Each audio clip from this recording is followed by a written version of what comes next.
1095 عیسوی کو عیسائیوں نے جب بیت المقدس فتح کر لیا، مسلمانوں نے دوبارہ بیت المقدس کو حاصل کرنے کے لیے کوششیں کی اور سلطان نور الدین زنگی نے تمام مسلمانوں کو اکٹھا کر کے اس کے لیے کاروائیاں کی تو عیسائیوں نے گھبرا کر یورپ سے مدد طلب کر لی، جس کے نتیجے میں دوسری صلیبی جنگ 1147 عیسوی میں لڑی گئی۔ اس صلیبی جنگ کے اندر 9 لاکھ صلیبی سپاہیوں نے حصہ لیا۔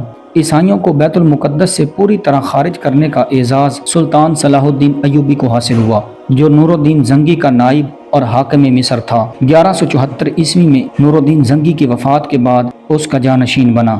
سلطان صلاح الدین ایوبی نے پہلے مصر، عرب، عراق اور عجم کو اپنے قبضے میں کیا، اس کے بعد یروشلم کی طرف متوجہ ہوا۔ سلطان نے لڑائی شروع کرنے سے پہلے صلیبیوں کے سامنے بہت اچھی شرطیں رکھیں، لیکن انہوں نے ایک نہ مانی۔ آخر کار سلطان نے بیت المقدس کا محاصرہ کر لیا۔ چند ہی دنوں میں محصورین نے رحم کی درخواست کی۔ سلطان نے عیسائیوں کو شہری حقوق دے کر انہیں اپنی سلطنت میں رہنے کی اجازت دے دی اور صلیبی سپاہیوں کو حکم دیا کہ وہ 40 دن کے اندر اپنے بال بچوں سمیت بیت المقدس سے نکل کر طرابلس کو چلے جائیں۔ اس نے جنگی سپاہیوں پر معمولی سا زر فدیہ عائد کیا تھا، لیکن 10,000 صلیبی سپاہیوں اور ان کے بال بچوں کا فدیہ خود اپنے پاس سے ادا کر کے انہیں جانے کی اجازت دے دی اور ہزاروں کا فدیہ معاف کر دیا۔ اس فتح میں نہ قتل عام ہوا اور نہ ہی لوٹ مار، بلکہ دشمنوں کے ساتھ ہمدردی کا سلوک کیا گیا۔ اس طرح 1287 عیسوی کو 88 برس کے بعد بیت المقدس دوبارہ مسلمانوں کے قبضے میں آ گیا۔ اس کے بعد 7 صدیوں سے زیادہ